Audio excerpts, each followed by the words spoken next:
समन्ता चक्रवालेषु अत्रा गच्छन्तु देवता सद्धम्मं मुनिराजस् सुनन्तु सग्ग मोक्खदं धम्मස්සවන කාලෝ අයං භදංතා ධම්මස්සවන කාලෝ අයං භදංතා ධම්මස්සවන කාලෝ අයං භදංතා නමෝ තස්ස භගවතු අරහතෝ සම්මා සම්බුද්දස්ස නමෝ තස්ස භගවතු අරහතෝ සම්මා සම්බුද්දස්ස නමෝ තස්ස භගවතු අරහතෝ සම්මා සම්බුද්දස්ස ඉද බික්ඛවේ බික්ඛු කායේ කායානුපස්සී විහෙරති ආතාපි සම්පජානෝ සතිමා විනේය ලෝකේ අවිජ්ජා දෝමනස්සංති.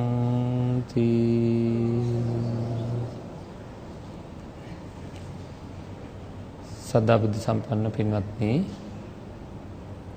තුන් ලෝකයක් මහා මුලාවක වැටලා ඉන්න කාලෙක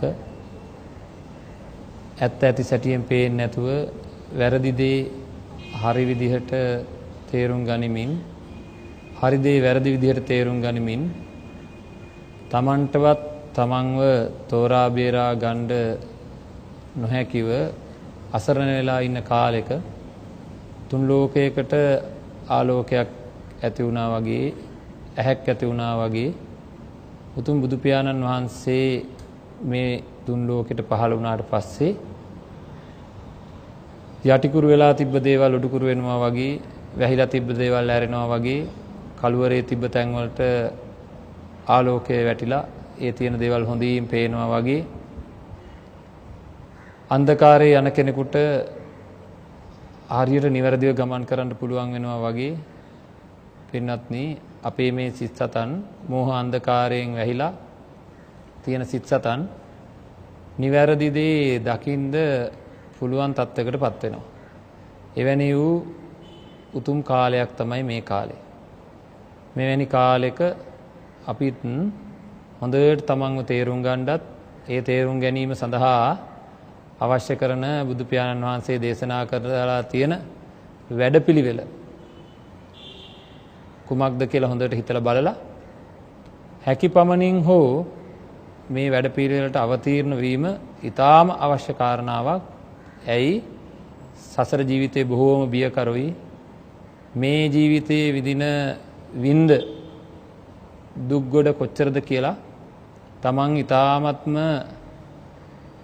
සාධාරණව සත්‍යවාදීව තමන්ගේ ජීවිතය පැත්තෙන් හැමදාම අහලා බලන්න ඕනේ.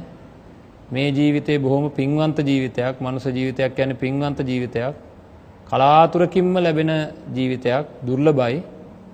එවැනි දුර්ලභ වූ කාලයක බුද්ධ ශාසනයක් ලැබිලත් මෙපමණ දුක් විඳනනම් මේ හැම එකකම අතුරුදහන් වීම තමන්ට මනුෂ්‍ය ජීවිතයේහි අන්තරස් දාණය වෙනත් යම්කිසි ආකාරයක තිරිසංගත හෝ සතර අපායේ කොහේ හරි උත්පත්තියක් ලබන්න හේතු වුණොත් යම් විදිහකින් මේ ජීවිතය කරන කටයුතු මොනතරම්නම් අභාග්‍ය සම්පන්නද. නැවත මනුස්ස ලෝකෙට එනකොට බුදු කෙනෙක් මේ ලෝකෙට පහළ නොවිච්ච කාලයකට එන්න තියෙන ඉඩකඩ බොහෝම වැඩි. බුදුන් වහන්සේ ලෝකෙට පහළ වෙලා දේශනා කරපු ධර්මය ඇහෙන මිනිස්සුયો කියලා කියන්නේ ඊටාම දුර්ලභ අය. ඉතින් ඒකින්ද මේ ලද අවස්ථාවෙන් උපරිම ප්‍රයෝජන ගන්න ඕනේ. උපරිම වශයෙන් ප්‍රයෝජන ගන්න ඕනේ. අන්න එහෙම සාමාන්‍ය ජීවිතයේදී ඉන්න ගමන් විශාල ප්‍රයෝජනයක් ගනිමින් කටයුතු කරන්න පුළුවන් ආකාරයක හිත සකස් කර ගැනීමක් පිළිබඳව, හිත සකස් කරගන්න ක්‍රමයක් පිළිබඳ පුංචි සාකච්ඡාවක් කරන්න තමයි අද දවසේ අපි සූදානම් වෙන්නේ. හැමෝම බොහොම හොඳට ශ්‍රවණය කරලා ධාරණය කරගෙන මට නම් මේවා කරන්න බෑ, මේවට තව කල් තියෙනවා කියලා හිතන්නේ නැතුව කොයි වෙලාවේ මාරයා ඇවිල්ලා තමන්ගේ නිවසේ දොරට තට්ටු කරනවද කියලා කියන්න බෑ. මේ මනුස්ස ජීවිතේ කොයි මොහොතක ඉවර වෙනවද කියලා කියන්න බෑ. වයෝ වෘද්ධ වෙලා ඇඳට වැටිලා ඉන්න අම්මා දිහා බලලා අම්මා තව කී දවසක් ජීවත් වෙයිද දන්නේ නැහැ කියලා හිතලා ආපු දරුවෝ බොහෝ වෙලාවට පින්වත්නි ඒ අම්මට ඉස්සෙල්ලා මියදිච්ච අවස්ථා ඕනෑ තරම් තියෙනවා. එහෙනම් කිසිම තරුණ කෙනෙකුට හිතන්න විදිහක් නැහැ මට වැඩි ආයුෂයක් තියෙනවා කියලා. ඒකින්ද හැම කෙනෙක්ම අප්‍රමාදීව Tamanට කළ යුතු දේ කරන්න ඕනේ. ඒකින්ද හැම කෙනෙකුටම මේ ජීවිතේ ඉන්න ගමන් මේ හැම කටයුත්තක්ම කරන ගමන් තමන්ගේ හිතේ මේ ලෝකයේ පිළිබඳ තියෙන ඇලෙන ගැටෙන ස්වභාවය අයින් කරගන්න අවශ්‍ය කරන සමහර මඟ පෙන්වීම් ඊ타ත්ම සරලව නමුත් ගැඹුරු දෙයක් ලැබෙන ආකාරයට බුදුරජාන් වහන්සේගේ ධර්මයේ අපිට හම්බෙනවා. එවැනි වූ හෙළිදරව්වක් සිද්ධ කරගන්නයි මේ සූදානම් වෙන්නේ. හැම කෙනෙක්ම කලින් කිව්වා වගේ හොඳට අහන්න ඕනේ, ශ්‍රවණය කරන්න ඕනේ, ධාරණය කරන්න ඕනේ. බෑ කියලා හිතන්නේ නැතුව තමන්ගේ ජීවිතයට හොඳින් මේ ක්‍රමවේදයන් එකතු කරගන්න ඕනේ, ඉගෙනගෙන එකතු කරගන්න ඕනේ. මේක කරන්න පුළුවන් හින්දායි මෙහෙම කියන්නේ. අපි කියනවා මේක කරන්න පුළුවන් හින්දායි මෙහෙම කියන්නේ කියලා. උතුම් බුදු පියාණන් වහන්සේ පින්වත්නි නිබඳව නිරතුරුව සඳහන් කරපු කාරණාවක් තමයි මහණෙනි මම කුසලයේ වඩන්න කියනවා. මම කුසලයේ වඩන්න කියන්නේ ඇයි? මේක කරන්න පුළුවන් හින්දා බැරි නම් මම කියන්නේ නෑ කියලා. බැරි නම් මම කුසලයේ වඩන්න කියලා කියන්නේ නෑ කියලා භාග්‍යවතුන් වහන්සේ පැහැදිලිවම සඳහන් කරා. ඒ වෙන කාටවත් නෙවෙයි ඔබ අප හැම දිනාටම කුසල සංවර්ධනය කරගන්න මේක පුළුවන් කියන එකයි. හොඳයි. අපි යම් කිසි මාර්ගයක් ගැන කතා කරනකොට ප්‍රායෝගික ඒක අපි ළඟ ප්‍රායෝගිකව ඒක අපි ළඟ සිද්ධ වෙනවද කියලා විමසලා දැනගැනීමෙන්ම කතා කරන එක ඉතාමත්ම වටිනවා. එතකොට මේ ඇත්තෝ තුල බොහෝම හොඳ විශ්වාසයක් ඇති වෙනවා මට මේක කරන්න පුළුවන්. මේක කරොත් යම් හේකින් මම යම් ප්‍රමාණයකට මෙන්න මේ ආකාරයට ගැලවෙනවා මේ සමහර බර තැන් වලින්, දරන්න අමාරු තැන් වලින්, උවමනාව තිබ්බත් ගැලවෙන්න අමාරු තැන් වලින් ගැලවෙන්න පුළුවන් ක්‍රමයක් මේක කියන එක Tamanට හොඳට පැහැදිලි වෙනවා නම් ඒ පිළිබඳ තියෙන විශ්වාසය වැඩි නම් එහෙම ඒව අත්හදා බලන්න තියෙන ආසාව වැඩි වෙනවා. ඒකින්ද මෙතරම්ම මේ වර්ණනා කරන්නේ හැම කෙනෙකුටම ඉතාමත්ම පහසුවෙන් නමුත් විශාල වටිනාකමක් තියෙන භාවනාවක් පිළිබඳව අද අපි සාකච්ඡා කරන්න යන හින්දායි කලින් පුංචි වර්ණනාවක් කරලා හිටියේ. ඒකින්ද හැමෝම බොහොම කල්පනාවෙන් අහමු මේ හැමදෙනාම මේ ධර්ම ශ්‍රවණය කරන ගමන් පින්වත්නි මේ ධර්ම දේශනාව කරන ස්වාමින් වහන්සේගේ පැත්තට හිත යොමු කරගෙන ඇස් දෙක යොමු කරගෙන ඉන්නවා. හොඳයි කොයි කාට හරි කමක් නැහැ මේ මාව පේනකොට මගේ මුහුණට යටින් මේ හැමට යටින් ඇටසැකිල්ලක් තියනවාය කියන එක දැනුණද? ඇටසැකිල්ලක් කියන එක දැනුණද? නමුත් නොදැනුණාට තියනවද නැද්ද? ඇයි අපිට එහෙම දැනෙන්නේ නැත්තේ? හොඳයි. මෙහෙමත් හිතන්න ඕනේ. දැන් මේ වෙලාවෙම තමන් හිමින් සැරේ තමන්ගේ දකුණු අතේ මාපට ගිල්ල ගැන බලන්නේ නැතුව මෙනෙහි කරනවා. ගෙදරදී වෙලාවක මේක හිමින් සැරේ කරලා බලන්න ඕනේ. නැත්නම් දකුණු කකුලේ මහපොට ඇඟිල්ල ගැන මතක් කරනවා බලන්නේ නැතුව. බලන්නේ නැතුව මතක් කරපුවාම මෙන්න මහපොට ඇඟිල්ල ගැන මතක් වෙනකොට අපිට යම් කිසි සංඥාවක් එනවා. මොනවද ඒ සංඥාවේ තියෙන්නේ? ඒ සංඥාවේ තියෙනවා නියපොත්තක්. ඒ සංඥාවේ තියෙනවා හමක්. ඒක වටකුරුයි. එහම වටකුරු හමක් තියෙන සංඥාවක් එනවා යම් කිසි හැඩයක් එක්ක. ඒකට කියනවා හඳුනාගත්ත දේ. අතීතයේදී අපි මහපට ගිල්ල දැකලා තියෙන හින්දා ඔන්න අපිට ඒ දැකලා තියෙන සංඥාව ඇති වෙනවා. කලින් දැක හරියට මෙන්න මේ වගේ සංඥාව කියන්නේ හඳුනා ගැනීමක්. දැන් වඩුවෙක් ගිහිල්ලා කොටයක් ඉරන්න. ඉස්සෙල්ලා ගිහිල්ලා ඒ කොටේ මෙන්න මෙතනින් තමයි මම ඉරන්නේ කියලා කපලා එනවා. ඒ කියන්නේ සලකුණක් තියලා එනවා. ඊළඟ දවසේ තමයි යන්නේ මේ කොටේ මෙතනින් වෙන් කරන්න කියලා. ආයෙත් අර දිග පල්ල මැනලා සලකුණු කරන්න ඕනද? ඕනේ නෑ. අර සලකුණු කරලා ආපු ඉර තියෙනවා එතන. එතනින් තමයි පටන් ගන්නෙ. ඒ වගේ අපේ මානසිකාරය තුලත් යමක් දැක්කහම ඒක සලකුණු වෙලා වගේ තියෙනවා නැවත නැවත හට ගන්නවා. කොහෙවත් සලකුණු වෙලා එහෙම නෙවෙයි. නමුත් සලකුණු වෙලා වගේ අපිට දැනෙන්නේ ඇයි? ඒක හේතු වෙලා නැවත අපි මහපටගිල්ලේ දකුණු කකුලේ මහපටගිල්ල කියනකොටම අන්න අර කලින් සලකුණු කරලා තිබුණ එකක් වගේ එකක් ඉක්මනට ඉස්මතු වෙලා එනවා. ඇවිල්ලා ඔන්න අපිට ඒක මතක් වෙනවා. දැන් හොඳට බලන්න වෙලාවක නිවසේදී මේ දැන් මේ වෙලාවේ අපි මේක सिद्ध කරන්නේ නැති ධර්ම ශ්‍රවණයට බාධා වෙන හින්දා හිමින් සැරේ S2 පියාගෙන කකුලේ මහපටඟිල්ල පිළිබඳ හොඳට මතක් කරනවා. මතක් කරලා ඒ සංඥාව ඝනව ඒ කියන්නේ හොඳටම මේක තමයි මගේ කකුලේ මහපටඟිල්ලේ හැඩය කියලා මතක් කරලා හිමින් සැරේ ඒ සටහන මතක තියාගෙන මේකයි හැඩය කියලා හිමින් සැරේ ඇත්තටම තියෙන මහපටඟිල්ල දිහා බැලුවොත් මේ අය හිතන්නේ ඒකම තියෙයි කියලාද? හොඳට බලන්න ඒක නෙවෙයි. එහෙනම් තමන්ගේ ශරීරයේ තියෙන එක ගැනම නෙවෙයි සංඥා එන්නේ. කලින් දැකලා පුරුදු දෙයක් ගැනයි සංඥා එන්නේ. හොඳයි මම මෙහෙම අහනවා.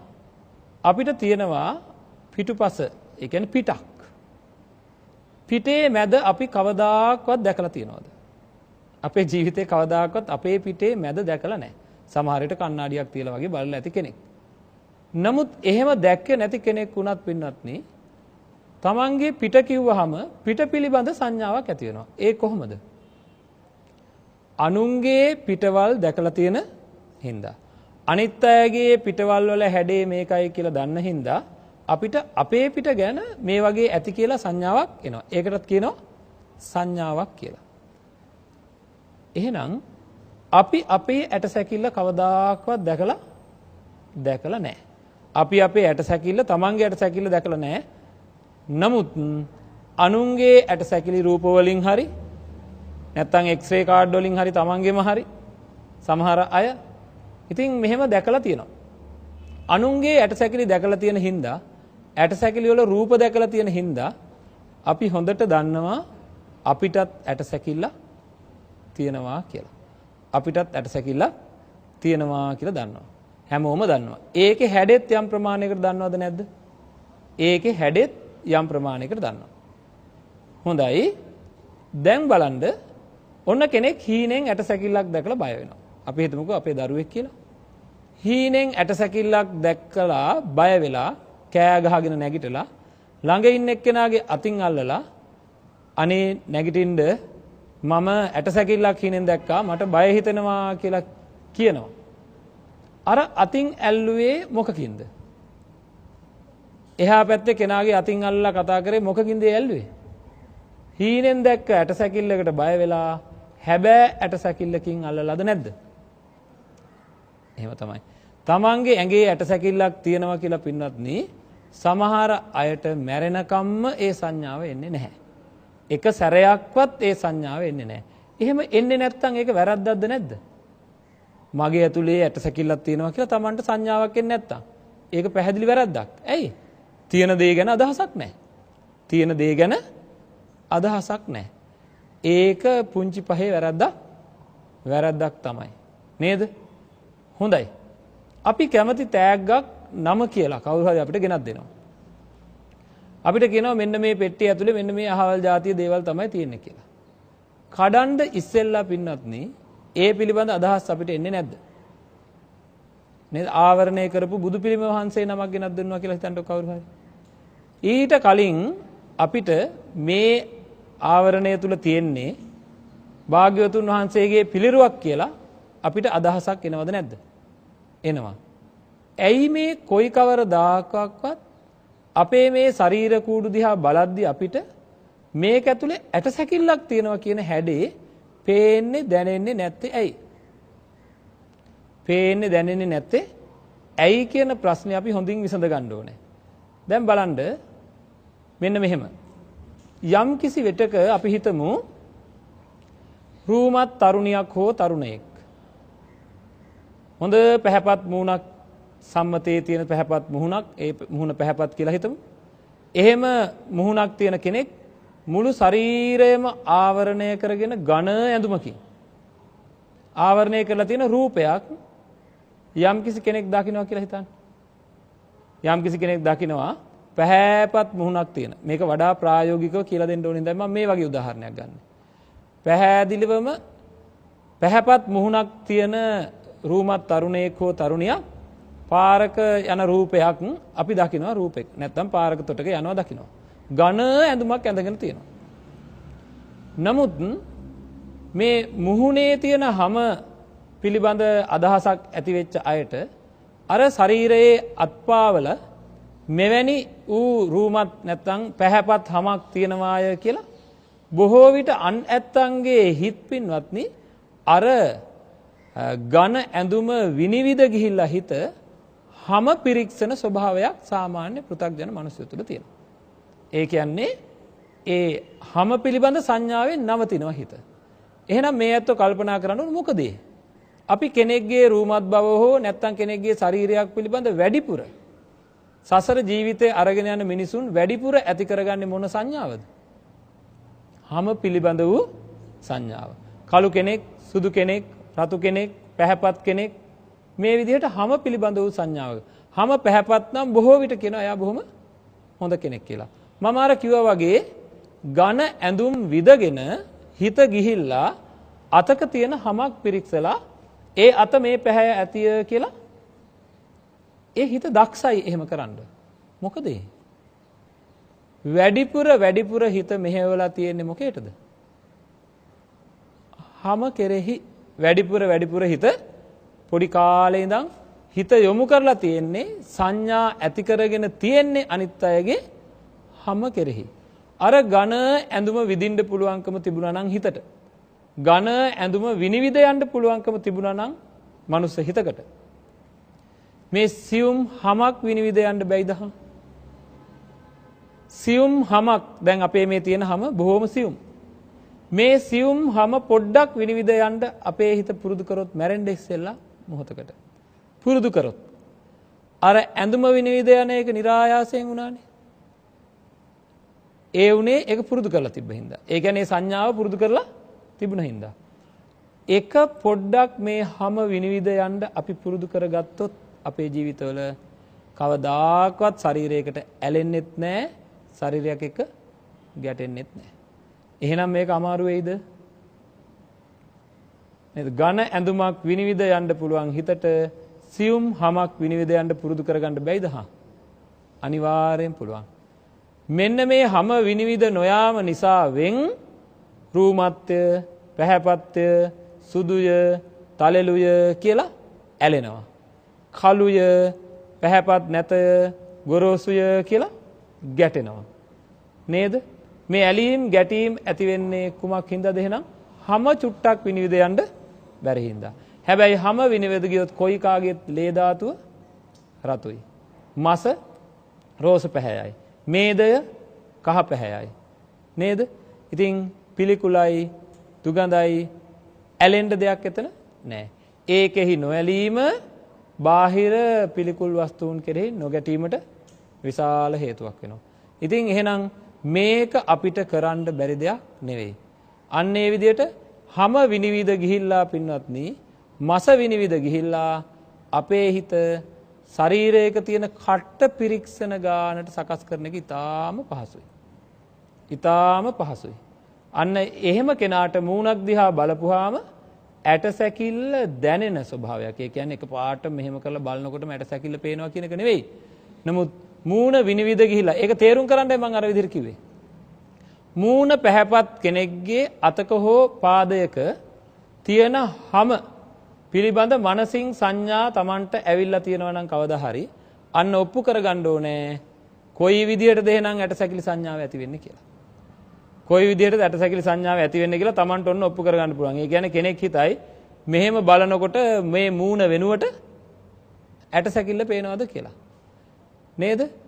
අර ඇඳුම දිහා බලනකොට විනිවිදව මනසින් Tamanට ඒ අතපයෙහි තියෙන හැම විනිවිද පේනවනම්, දකින්නවනම්, පිරික්සනවනම් හිතෙන් අන්න ඒ වගේ සංඥාවක් එනවනම් අන්න එවැනි සංඥාවක් වින්නත්නි හැම මාස විනිවිද ගිහිල්ලා ඇටසැකිල්ල පිළිබඳ කෙනෙක් දිහා බලනකොට තමන්ට ඇටසැකිල්ල පිළිබඳ සංඥාවක් එන විදිහට හිත සකස් කරගත්තොත් ආන්ගේ සකස් කරගත්තාම කියනවා ඒ තැනැත්තා අට්ටික සංඥාව ඇති කරගෙනය කියලා.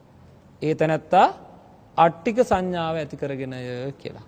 දැන් මේ මොහොතේ මේ ඇත්තෝ මෙහෙම ඉඳගෙන ධර්ම ශ්‍රවණය කරන අය මෙතන ඉන්නවා. ඒ අයට තමන්ගේ ඇස් දෙක පියාගෙන තමන්ගේ ශරීරය කියලා හිතුවොත් එකපාරටම හිතෙන්නේ බඹයක් විතර උස අඩි 1මාරක් විතර පළල මස් වලින් හෙබි හැමෙන් හෙබි මස් කියලාවත් මතක් වෙන්නේ නැහැ යම්කිසි මේ වගේ ලොකු ශරීරයක්.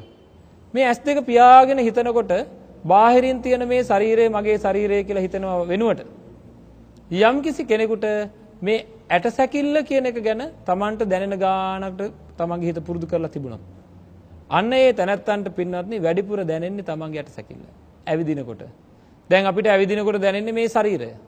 නමුත් ඇටසැකිල්ල දැනෙන ස්වභාවයක්. ඉන්න හැඩයට ඇටසැකිල්ල ඉඳගෙන ඉන්නවා දැනෙන ස්වභාවයක්. ඇවිදිනකොට ඇටසැකිල්ල ඇවිදින ස්වභාවයක්. අන්න එහෙම දැනෙන ගතියකට අපේ හිත පහසුවෙන් ගන්න පුළුවන්. මේ ඇත්තෝ කියයි ඒක අපි දැකලා නැහැනේ කියලා. ඒකයි මම කලින් කිව්වේ පිට දැකලා නැහැ කියලා. මේ අය කියයි ඒක තියෙන එකක් නෙවෙයිනේ කියලා. ඒකයි මම කලින් කිව්වේ අර මාපටගිලි පරීක්ෂණය කරලා බලන්න කියලා.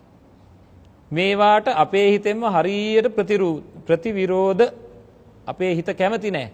ඒකින්ද ඔය වගේ නොයේකුත් තර්ක අරගෙන එනවා. කවුද ඒ තර්ක අරන් එන්නේ? අපේ හිතමයි ඔය තර්ක අරගෙන එන්නේ. ඉතින් එහෙම නොවි මේක කරන්න පුළුවන් කියලා අපි තේරුම් ගන්න ඕනේ. බලන්න මේ ගැටීම කොච්චරද කියනවනම් තමන්ගේ ශරීරයේ තියෙන ඇටසැකිල්ලට මොනතරම් බයක් තියනවද මේ මුලාව කොච්චරද කියනවනම් ඇටසැකිල්ලක් නිවසක තිබුණොත් ඉඳීද ගෙවල් වල නේද මොහොතකට මතක් වෙන්නේ නැහැ මේ මුලාව කොච්චරද කියනවනම් මොහොතකට මතක් වෙන්නේ නැහැ මගේ ශරීරයේ තියෙන්නේ මේ අසුබ වූ ඇටසැකිල්ලක් නේද කියලා මතක් වෙන්නේ නැහැ. මතක් වෙන්නේ නැහැ. ඒකයි කියන්නේ මෝඩකම. මෝහය කියලා කියන එක ඇත්ත සම්පූර්ණයෙන් වහලා දානවා. ඉතින් මැරෙනකම්ම වැහිච්ච ඇත්තක් තියාගෙන ජීවත් වෙන්නේ නැතුව අපේ හිත නිවැරදි දේ දකින්න විදියට සකස්කරනද බුදුරජාන් වහන්සේ පැහැදිලිවම මෙවැනි වූ උත්තම දේශනා මෙවැනි වූ උත්තම ක්‍රියාමාර්ගයක් අපිට නිබඳව නිරතුරුව සකස් කරලා දීලා තියෙනවා. ඉතින් ඒකින්ද එහෙම එකකින් හරි ලොකු ප්‍රයෝජනයක් ගත්තොත් බලන්න සංයුක්ත නිකායේ 5 වෙනි පොතේ තියෙනවා පින්වත්නි අට්ටික සංඥා ප්‍රථම අට්ටික සංඥා සූත්‍රය ද්විතීය අට්ටික සංඥා සූත්‍රය කියලා සූත්‍ර දෙකක්. මේ සූත්‍ර ධර්ම දෙකේම සඳහන් වෙනවා යමෙක් නිවැරදිව අට්ටික සංඥාව ඇති කරගෙන වාසය කරයිද ඒ තැනත්තා අනාගාමී ඵලයටපත් වෙන්න පුළුවන් මහත්ඵල මහානිසංසයක් ඒ තැනත්තට තියෙනවා කියලා. එහෙනම් එකක් ඇති අපි බොහෝ දේවල් ඒක රාශී කරනවා. බොහෝ දේවල් ඒක රාශී කරනවා. එවැනි වූ ඒක රාශී කිරීම බොහෝ ධර්ම කාරණා එකතු කරන එකක්වත් එපා කියනව නෙවෙයි. බහුශ්‍රත භාවය කියන එක මම හැමදාම කියනවා. බහුශ්‍රත භාවය කියන එක ධර්මය අවබෝධ කරගන්න අත්‍යවශ්‍ය කාරණාවක්. 15 චරණ ධර්මවල එක කාරණාවක්. බහුශ්‍රත වීම විතරක් කිසිම ප්‍රයෝජනයක් වෙන්නේ නැහැ. දැන ගැනීම, දැක ගැනීම. ජානතෝ පස්සතෝ කියන දෙකෙන් එකටවත් වැටෙන්නේ නැහැ ධර්ම කරුණු කටපාඩම් කර ගැනීම. ඒ දෙකෙන් එකටවත් වැටෙන්නේ නැහැ. තමන්ගේ හිත තුළ නැගෙන ධර්මය දැන ගැනීම කියන්නේ එහි සියලු ක්‍රියාකාරයන් දැක ගැනීම කියන එකයි. නැවත ඇති නොවන විදිහට ඒ වාගේ යථාභූත ස්වરૂපය දැක ගන්නකොට කියනවා අපි ඒ ධර්මය දැක්කා කියලා. ඒ දැක්ක කෙනෙකුට පරණ කෙලෙස් ධර්ම ඇති වෙන්නේ නැහැ. ඉතින් ඒකින්ද මේ පැත්ත ගැන අවධානය යොමු කරන්න ඕනේ. අට්ටික සංඥාව වර්ධනය කරගන්න කොහොමද අපි මේක කරන්නේ? චිත්ත සමතයක් මේත් එක්ක ප්‍රබල චිත්ත සමතයක් වැඩෙනවා. ඒ වගේ මේක නොඇලී නොගැටී ඉන්න පුළුවන් ක්‍රමයක් තියෙනවා. වෙන කොහේවත් තියෙන එකක් ගැන නෙමෙයි මේ හිතන්න යන්නේ කොහේ තියෙන එකක්ද? තමන් ළඟ තියෙන දේ ගැන හිතන්නයි යන්නේ. හොඳයි. වැඩි විස්තර බොහෝ දේවල් නැතුව දැන් මේ පමණ හොඳට මැති මං හිතන්නේ මේ යත්තන්ට මේ පිළිබඳ උනන්දුවක් ඇති වෙන්න. දැන් කාගේත් හිතවල තියෙන්නේ කොහොමද මේක හදාගන්නේ? කොහොමද මේක හදාගන්නේ? මේක හදාගන්න විදිහ. පළවෙනියෙන්ම පින්වත්නි ඇටසැකිල්ලක හැඩය පිළිබඳ හොඳට අපි අධ්‍යයනය කරන්න ඕනේ. ඇටසැකිල්ලක හැඩය පිළිබඳ අධ්‍යයනය කරනවා කියලා කියන්නේ මං කලින් කිව්වා. පිට ගැන සංඥා ආවේ අනුන්ගේ පිටවල් දැකලා තියෙන හින්දා කියලා. එහෙනම් අනුන්ගේ ඇටසැකිල්ලක් අරන් අද කාලේ මේවා පහසුයි. ඇයි? බොහෝ දැකලා ඇති මේ ඇත්තෝ ආරණ්‍ය සේනාසන වලට ගියාම බොහෝ තැන්වල ඇටසැකිලි එල්ලලා තියෙනවා. ඉතින් ඒ එල්ලලා තියෙන්නේ නිකන් ඕක බලලා මෙන්න ඇටසැකිල්ල කියලා නිකන් සත්තු අතර ගිහලා සතෙක් බලලා යනවා වගේ යන්න නම් නෙවෙයි. ඒ තැන්වල මේ ඇටසැකිල්ල එල්ලලා තියෙන්නේ මේ මගේ ඇටසැකිල්ලේ හැඩයයි කියලා ඒ හැඩය ග්‍රහණය කරගන්න. අද කාලේ පුළුවන්කම තියෙනවා බොහෝ තාක්ෂණයේ දියුණු හින්දා එවැනි ඇටසැකිල්ලක රූපරාමු තමන්ගේ ගෙදර සකස් කරගෙන තියාගන්න. එක්කෝ රූපයක් විදිහට, එක්කෝ වීඩියෝ පටයක් විදිහට හරි. ඉතින් එහෙම සකස් කරගෙන මොකද කරන්න ඕනේ?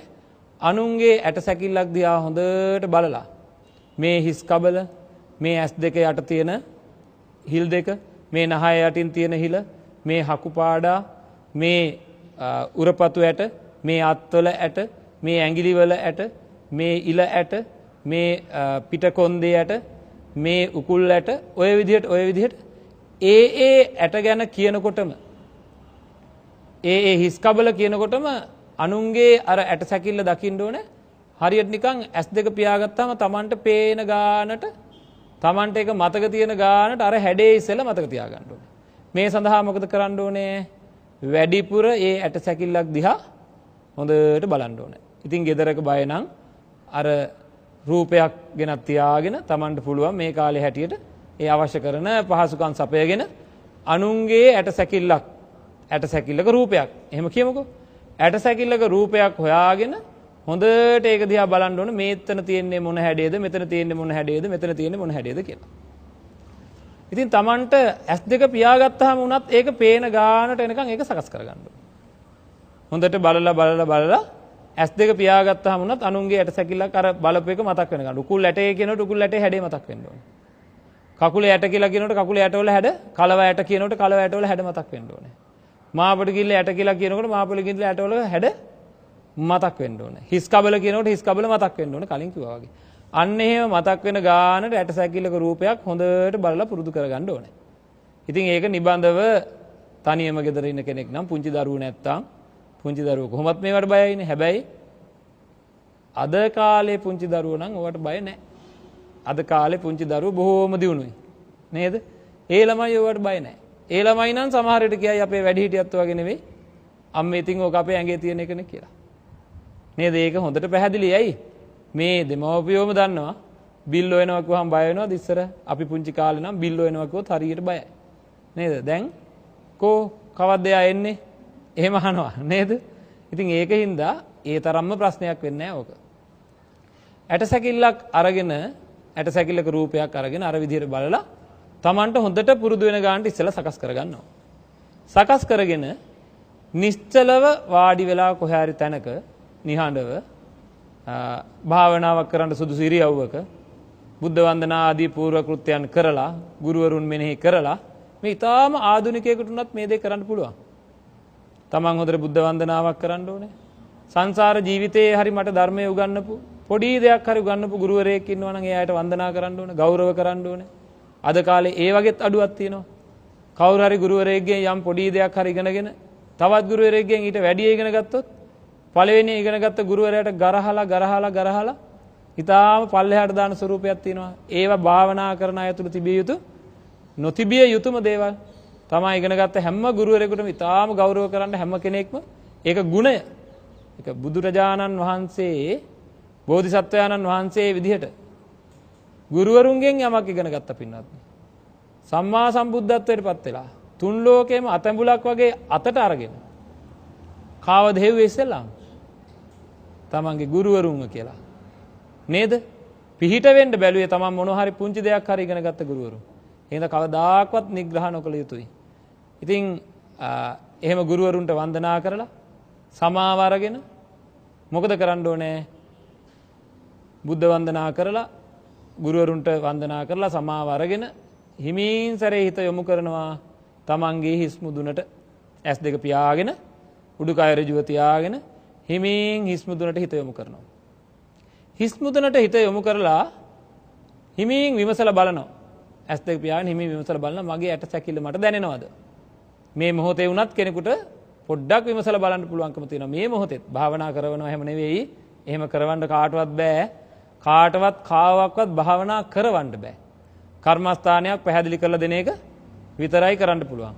එහෙනම් හිමින් ඇස් දෙක පියාගෙන මොහොතකට බලනවා මගේ හිස් කබල මට දැනෙනවද? එහෙම කියනකොට පින්නන්දි මොහොතකට බැලුවොත් මේ දැන් හරි දැනෙන නොදැනෙන ගානට හිස් කබල තියෙනවා හරියට අර මහපට ගිල්ල වගේ. මම ආයෙ මතක් කරනවා අර හැමදාම පෙනී තිබ්බ මහපට ගිහිල්ලා ගැනත් හිත යොමු කරපුවාම දැනෙනවා නොදැනෙනවා ගන්නට තමයි තියෙන්නේ.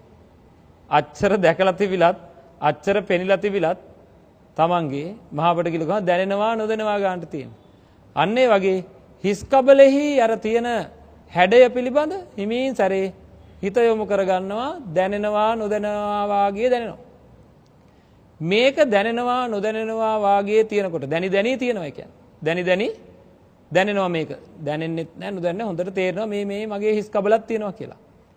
අන්න එහෙම තේරෙන ගානට හිත එතනම තියාගත්තොත් විතරයි පින්නත් මේක තේරෙන්නේ. දැන් බලන්න ශරීරයේ තැන් දෙකක් එකවර දැනෙන්නේ නැහැ. අපි ඔළුව ගැන හිතනකොට කකුල දැනෙන්නේ නැහැ. කකුල ගැන හිතනකොට ඔළුව දැනෙන්නේ නැහැ. ඒකෙන්ද හිත යම් තැනක රඳවා ගත්තොත් විතරයි ඒ තැනත්තාට එතන දැනෙන්නේ. දැන් උදේ ඉඳන් හුස්ම ගත්තා දැවුණාද? ඇස්පිය හෙලනවා දැවුණාද? දැන් මේ කියනකොටම දැනෙනවා. නේද? එහෙම තමයි මේ ශරීරය අපි තේරුම් අරන් නැහැ. තේරුම් අරන් නැති හින්දා අපි හිතනවා මුළු ශරීරයම මට එකවර දැනෙනවා කියලා. එහෙම දැනෙන්නේ නැහැ. ඒකයි කියන්නේ ශරීරය ගැනවත් දන්නේ නැහැ. මැරෙනකම්ම දන්නේ නැහැ. මහා ලැජ්ජාවක් මේක. නේද? Tamanට තියෙන හිත ගැන කවර කතාවක්ද? ශරීරය ගැනවත් දන්නේ නැහැ. ඒ දැනගත්තාමයි ලැජ්ජා හිතෙන්නේ. මම මෙච්චර කල් මොනවද දැනගෙන හිටියේ කියලා. ඉතින් ඒකින්ද මොකද කරන්නේ? ඔන්න දැනි ඉන්නවා දැන් හිස් කබල. එතකොට අර කලින් ඇති උන අර අනුන්ගේ හිස් කබලක් දිහා මම කියවනේ හොඳට බලන් ඉන්න කියලා. රූපයක් දිහා. ඇත්තටම හිතන්න ප්‍රායෝගිකවම ඒ විදිහට අරක හොඳට දැකලා පුරුදු වෙනවා. හිස් කබල පිළිබඳ මගෙත් මෙන්න මේ හැඩේ තමයි මේක තියෙන්නේ කියන සංඥාව එනවද නැද්ද? ඔන්න හඳුනා ගන්නවා මෙන්න හිත එතෙන්ට යොමු කරලා මෙතන මෙහෙමයි මෙතන මෙහෙමයි මෙතන මෙහෙමයි කියලා හඳුනා ගන්නවා. එතන හුඟක් වෙලා අපේ හිත තියාගෙන ඉන්න පුරුදු කරනවා. ඒ හරියේ හැඩේ හොඳට දැනෙනකම්. ඊළඟට හිමින් සැරේ හිත යොමු කරනවා S2 යට තියෙන ඇට සැකිල්ලේ තියෙන හිල් දෙකට. එතෙන්ට හිත යොමු කරපුවාම S2 යටින් හොඳට මට ඇට සැකිල්ලේ හිල් දෙකක් එතන තව්වක් හිස් තැනක් තියෙනවා කියලා හොඳට දැනෙනවා. දැන් ඒක දැනෙන S2ත් මෙහෙම කරලා චුට්ටක් බලනකොට හොඳට දැනෙනවා දැන් මේක තියෙනවා කියලා. අන්න ඒක දැනෙනවත් එක්කම මොකක්ද ඇති වෙන සංඥාව? කලින් අර දැනගෙන හොඳට බලලා තිබුණානේ ඇට සැකිල්ල පිළිබඳ. අන්න එහෙම එකක් මෙතන තියෙනවා කියලා Tamanට හොඳට දැනෙනවා. ඊළාට හිමීසරේ නහය යටට අවධානය යොමු කරනවා. ඔන්න නහය යට මෙහෙම තව්වක් තියෙනවා කියලා හොඳට දැනෙනවා. මෙතන මගේ ඇට සැකිල්ලේ මෙන්න මෙහෙම තව්වක් තියෙනවා කියලා හොඳට දැනෙනවා. ඊළඟට හිමින් හකු පාඩා දෙකට හිත යොමු කරනවා. මේ දත් ටික භාවනා කරනකොට කොහොමද තද වෙලා තියෙන්නේ? ඒ තද වෙලා තියෙනකොට ඔන්න අපිට මතක් වෙනවා.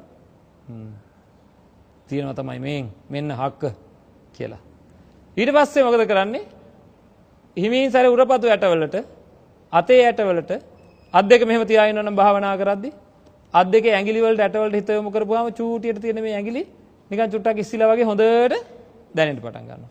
ඊට පස්සේ එහෙම ඒ හැම තැනක්ම අර කලින් තිබුණ හැඩය තියනවද කියලා තමන්ට දැනෙනකම් යම් වෙලාවක් පුරුදු කරන්න ඕනේ. දැන් තේරෙනව නේද කියාගෙන යද්දි ඇයි මේ පුරුදු කරන්න කියලා? ඇයි පුරුදු කරන්නේ? පුරුදු කරොත් තමයි සංඥාවක් ඇති වෙන්නේ. පුරුදු කරොත් අනිවාර්යයෙන්ම සංඥාවක් ඇති වෙනවද නැද්ද? අනිවාර්යයෙන්ම ඇති වෙනවද නැද්ද කියලා අපි හිතුවොත් මේ ආයත දැන් ප්‍රත්‍යක්ෂවම තේරෙන්න ඕනේ. මේක කරොත් අනිවාර්යෙන් ඒ සංඥාව ඇති වෙනවමයි.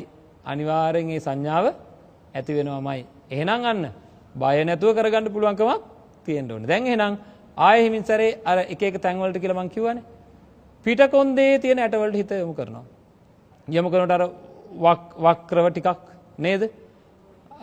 තියෙන ඒ කොඳු ඇට පේලිය හැඩයට තියෙනවා. ඒවකින් එක පුරුක් තියෙන හැටි හොඳට දැනෙන්න පටන් ගන්නවා. හොඳට දැන කොන්ද ටික රිදෙනවා වගේ නේද? තියෙන හැඩෙත් එක්කම දැනෙන්න පටන් ගන්නවා. ඉලෑට වලට හිත යොමු කරනකොට මේ හුස්මත් එක්ක හොඳට ඉලෑට පේලිය තියෙනවා සම්පූර්ණයෙන් දැනෙන්න පටන් ගන්නවා. උකුල් ඇට වලට කකුල ඇට වලට මේ විදිහට උඩේ ඉඳන් පටන්ගෙන පල්ලෙහා දක්වාම තැන් තැන් වලට හිත යොමු කරලා අර ඇට සැකිලි රූපයේ තිබ්බ ඒ හැඩේ මගේ ශරීරය ඇතුලේ තියෙනවද කියලා දැනි පල්ලෙහාට අරන් යනවා. මේකට සෑහෙන වෙලාවක් ගන්න ඕන තමන්ට. මොකක්ද මේකට තියෙන සීමාවක් තියෙනවා. කොච්චර වෙලා මේක තැනක් කරන්න ඕනද කියලා. තමන් හිස් කබලට හිත යොමු කරා නම් හිස් කබල තමන්ට දැනෙන නොදැනෙන ඒ සංඥාව ඇති වෙනකන් කිව්වහම පහසුයි මටත්. පිටකොන්දට හිත යොමු කරපුවම අර දැක්ක සංඥාවත් එක්ක වක හැඩයට තියෙන පිටකොන්දක් දැක්ක සංඥාව තමන්ගේ තුල දැනෙන්න ඕන මගේ පිටේ මේ පැත්තේ මෙහෙම සංඥාවක් මෙහෙම කටු ගොඩක් තියෙනවා කියලා දැනෙන ගානට උකුල් ඇටයට හිත යොමු කරපුවා මෙතන දැනෙන්න ඕන. ඒ විදිහට ආය පල්ලෙහා ඉඳන් එකින් එක තැන් පිරික්සගෙන ආය උඩට හිස් මුදුන්ට එනකන් එනවා. මේ විදිහට පින්වත්නි ක්‍රමක්‍රමයෙන් එක එක තැන්වල හිත පිහිට තිය අර ඇට සැකිල්ල දකින්නකොට තිබ්බ සංඥාව අර බලන එක බලනකොට තිබ්බ සංඥාව දැන් තමන්ගේ පැත්තෙන් මතක් වෙන තැන අන්න මේ ගානට පුරුදු කරපුවාම ඇස් පියාගෙන මාපට ගිල්ල කිව්වොත් මොකද්ද මතක් වෙන්නේ? ඉස්සෙල්ලා මතක් වුණේ මොකද්ද? නියපොත්තකුයි හමකුයි රවුම් එකක්. දැන් ඇටයක්. හරිද? මේ ගානට පුහුණු කරපුවාම අපි ඇස් පියාගෙන පපුව කියලා මතක් වුණොත් අපිට එකපාරට මතක් වෙන්නේ මේ මස සහ හම. මස්සත් මතක් වෙන්නේ නැහැ. මං කිව්වා පැහැදිලිව මොකද්ද? හමම තමයි. නේද? හමෙන් පිරිච්ච යම්කිසි ශරීරයක්. එතකොට ඒක වෙනුවට පපුව කියලා හිතපු ගමන් මේ යටින් තියෙන එහෙනම් දැන් මොකද වෙලා තියෙන්නේ? තැන් වලින් හැම විනිවිද ගිහිල්ලා කට දක්වාම හිතට යන්න අපි මොනව කරලාද? පුරුදු කරලා. නේද? අපි හොඳට පුරුදු කරලා Tamanට ඇට සැකිලි සංඥාවක් ඇති වෙන්න. දැන් තියෙනවා ඊළඟ කාරණාව අපි කලින් සඳහන් කරා නේද? එකවර ඇඟේ තැන් දෙකක් දැනෙන්නේ නැහැ කියලා. දැන් ඇට සැකිල්ලේම ඔළුව ගැන මතක් වෙනකොට කකුල දැනෙන්නේ නැහැ. දැන් ඇට සැකිල්ල මතක් වෙනවා. ඇට සැකිලි සංඥාව එනවා. නමුත් හිස් මුදුන මතක් කරද්දී ඇස් දෙකේ හිල් දෙක මතක් වෙන්නේ නැහැ. ඇස් දෙකේ හිල් දෙක මතක් කරද්දී නාසිකාවගේ හිල මතක් වෙන්නේ නැහැ. ඒකමත් එතෙන්ට හිත යවද්දී හකු පාඩා ළඟ මතක් වෙන්නේ නැහැ. මේ ඔක්කොම අපිට ලොකු ප්‍රශ්න වෙනවා. එකවර ඇට සැකිල්ල මතක් වෙන්න විදියක් නැද්ද කියලා.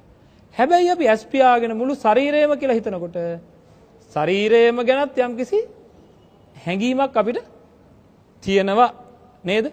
හොඳට ඔළුවට හිත යොමු කරොත් තමයි කකුල් දෙක දැනෙන්නේ නැත්තේ. නැත්තම් මේ දැන් මේ මොහොතේ මේ මුළු ශරීරයක්ම කියලා හැඩයක් අපිට දැනෙන්නේ පින්වත්නි. ඒකට කියනවා වේදනා කය කියලා. අපි මේ ශරීරය හඳුනාගන්නේ වේදනා දැනෙන රූප ටිකකින්. අපිට මේ මෙතන තියෙන වේදනා පින්ඩයක්, වේදනා ගොඩක්. ඒ වේදනා ටික ඇති වෙන්නේ හරියට නිකන් අපි හිතමු මෙහෙම මම මේ ළඟ තියෙන මේ පවන් අත්ත අතර ගත්තා. මේ පවන් අත්තේ තියෙන මොනවද? පඨවිය, ආපෝ, තේජෝ, වායෝ. මගේ ශරීරයේ තියෙන පඨවිය, ආපෝ, තේජෝ, වායෝ. හරියට අපි හිතමු ඔය සැනෙලි පහන් නැත්නම් බල්බ් කියමුකෝ. බල්බ් වැලක හැම බල්බ් එකක්ම පත් වෙන්නේ නැතුව සමහර බල්බ් ටිකක් පත් වෙනවා කියලා. ඒතර බල්බ් ගොඩාක් තියෙන තැනක සමහර ඒවා පත් වෙනවා, සමහර ඒවා පත් වෙන්නේ නැහැ. ඒ වගේ මේකෙත් තියෙන්නේ ධාතු හතරක්, මේකෙත් තියෙන්නේ ධාතු හතරක්. නමුත් මගේ හිතට වේදනා හටගන්න සීමාව මොකද්ද? මේ පවන් අත්තේ මේ මැද ඇති වෙන තෙරපීමක් තියනවාද? ඒක මට දැනෙන්නේ. ඒකින්ද මගේ පැත්තට වේදනාවක් හටගන්නේ නැහැ. එහෙනම් මට පත්තු වෙන්නේ කොයි ටිකද? මේ ශරීර කූඩුවත් එක්ක තියෙන රූප ටික. නේද? එහෙ කොහේ හරි කැපුවොත්, තැළුනොත්, පිච්චුනොත් ඒවා හොඳට දැනෙනවා. මේක කැපුවට තැළුනට මේ පවන් අත්ත කැපුවට තැළුනට පිච්චුනට මට දැනෙන්නේ නැහැ. එහෙනම් වේදනාවෙන් මම මගේ කය හඳුනා ගැනීමක් කරගෙන තියෙනවා. එහෙනම් මුළු කය ගැනමත් මට යම් අදහසක් තියෙනවා. ඒකින්ද දැන් ඇට සැකිල්ල පිළිබඳ අර විදිහට දැනි තැන් වල හිත තියාගෙන අපි හිස් මුදුනේ තියාගෙන ඉඳලා පුරුදු වුණාම කාලයක් යනකොට ටික මේක පුරුදු කරනකොට දැන් මේක හොඳට හැම තැනක්ම ප්‍රත්‍යක්ෂව Tamanට තේරෙනකොට මොකද කරන්න ඕනේ?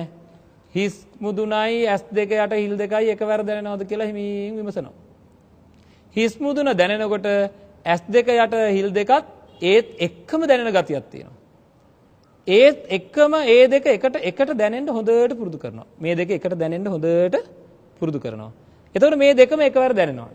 ඊට පස්සේ ඒකට එකතු කරගන්නවා නාසිකාව වගේ හිල. ඒකට ඊට පස්සේ මේ තුනම හොඳට දැනෙන්න පටන් ගන්නවා. දැන් කෙනෙකුට මේ තුනම එකවර වගේ දැනෙන්න පටන් ගන්නවා. එකවර නෙවෙයි වේගෙන් හිත ක්‍රියාත්මක වෙන හින්දා වේගෙන් මේ සංඥා ඇති කරනවා. මෙතන අරමුණු කරනවා, මෙතන අරමුණු කරනවා, මෙතන අරමුණු කරනවා, මෙතන අරමුණු කරනවා, මෙතන වේගෙන් අරමුණු කරනවා. වේගෙන් අරමුණු කරන හින්දා ඒ කෙරෙන විදියට පුරුදු කරපුවාම මේ තුනම එකතු වෙලා මට එකක් වගේ දැනන ගන්නට එනවා. මේක තේරුම් ගන්න අපි පුංචි උදාහරණයක් ගන්නවා. මෙහෙම වෙනවද ඇත්තටම කියලා. බලන්න පින්නත්නි, වාහනයක් එලවන්න පුරුදු වෙන කෙනෙක්. ඉස්සෙල්ලාම යාට අපි ඔක්කොම විස්තරය කියලා දුන්නොත් මෙහෙම වාහන එලවන්න මේ විදියට එලවන්න කියලා එයා අර මං හිතන්නේ අර මොකද්ද නේද සුක්කානම අල්ලගෙන අර ගියර් එක මාරු කරන්න හදනකොට වාහනේ ඉදිරියට යන්න ඕන ගෑස් දෙන එක වෙන්නේ නැහැ. ඉතින් අරක ඩක් ගාලා හිටිනවා. නේද? ඒකින්ද කියනවා මේක පුරුදු කරන්න කියලා. මුලදී හරිය අමාරුයි එකක් කරනකොට එකක් මතක නැහැ. අනිත් එක කරනකොට අනිත් එක මතක නැහැ. අනිත් ඔක්කොම කරුවොත් වාහනේ පැත්තකට යනවා. නේද? එහෙම තිබ්බ කෙනාට ටික මේක පුරුදු කරද්දි මොකද උනේ? අපූර්වට ඔක්කොම එකවර කරගන්න පුරුදු වුණා. නේද? හැම එකක්ම එකවර කරගන්න පුරුදු වෙනවා. එයා දැන් හොඳට වාහනේ අවශ්‍ය වෙලාවට තිරින්ගත් අද කරනවා. අවශ්‍ය වෙලාවට වේගයත් වැඩි කරගන්නවා. අවශ්‍ය වෙලාවට ගියර් මාරු කර ගැනීමත් කරගන්නවා. ඔක්කොම එකවර වගේ කරනවා. එක වේගෙන් ඒ ඔක්කොම අරමුණු එනවා. ඒ අරමුණු එන ගානට අපේ හිත පැහැදිලිවම පුරුදු කරන්න පුළුවන්ද බැයිද? ඉතින් මාස 2-3ක් සමහර අය වාහන එලවන්න පුරුදු වෙනවා. ඇයි ඒකෙන් තියෙන ආනිසංශය දන්න හින්දා. මොකක්ද අපේ වාහනයක් එලවපුවාට තියෙන ආනිසංශය? මට මාරයි යන්න පුළුවන් මගේ වාහනයක් තියෙනවා නම් නේද?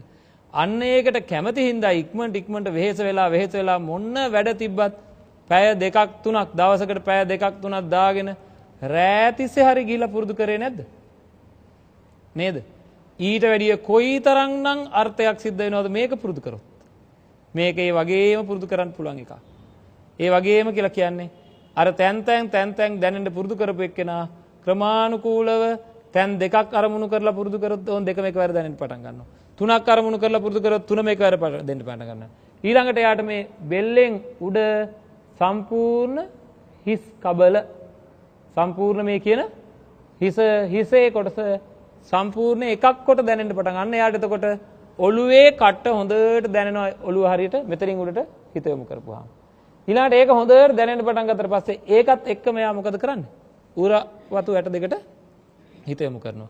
ඒකත් එක්කම අත්වල ඇටවලට හිත යොමු කරනවා. ඒකත් එක්කම ඇඟිලි වල ඇට වලට. දැන් ඔන්න මේ ප්‍රදේශයේ ඔක්කොම එකවර දැනෙන ගානට ක්‍රමානුකූලව හිමින් සැරේ පුරුදු කරගන්න පුළුවන්. ඊට පස්සේ මොකද කරන්නේ? මේ උඩුකය ප්‍රදේශයේ සම්පූර්ණ මෙයාට ඇට සැකිලි දැනෙන්න පටන් ගන්නවා. දැනෙන ගානට පුරුදු කරනවා. එහෙම එකතු කරගෙන ගිහිල්ලා මෙන්න මොකද කරන්නේ? මුළු ශරීරයේම ඇට සැකිලි යාට දැනෙන ගානට ආවට පස්සේ පින්වත්නි එයා මේ විදිහට ඉඳගත්තොත් මොකද වෙන්නේ? ඇට සැකිල්ල හොඳට දැනෙනවා. තමන්ගේ ඇට සැකිල්ල හොඳට දැනෙනවා. තමන්ට තේරෙනවා මේ ඇට සැකිල්ල මේ හැඩයට ඉඳන් ඉන්නේ කියලා. තමන්ගේ ශරීරය ගැන එන සංඥාව ඇට සැකිල්ල. ඉති අජ්ජත්තං වා කායේ කායානුපස්සී විහෙරති. දැන් හිමින් අනිත් අයගේ දිහාවට අවධානය යොමු කරොත් එහෙම හොඳට මේක වර්ධනය කරපුවාම පින්නත්නි ගෙදර ඉන්න බල්ලා බලලා පවා ඇට සැකිල්ල බල්ලාගේ පවා ඇට සැකිල්ල පේන්න දැනෙන්න පටන් ගන්නවා. තමන්ගේ මගේ කියලා ගත්ත අයගේ ඇට සැකිලි පේන්න පටන් ගන්නවා. පුරුෂයෙකුට නම් ස්ත්‍රී රූපයක් දැක්කම ඇට සැකිලි විතරක් පේන්න පටන් ගන්නවා. ස්ත්‍රියකට නම් පුරුෂ රූපයක් වෙනදාට ඊටාම ඇලෙන ස්වභාවයෙන් දැක්කට මේක ඇට සැකිල්ලක් විදිහට පේන්න පටන් ගන්නවා. අන්න එහෙම ඉන්න කෙනාට ඒකේ ඇලීම් ගැටීම් නැති වෙනවා, උපාදාන අඩු වෙනවා.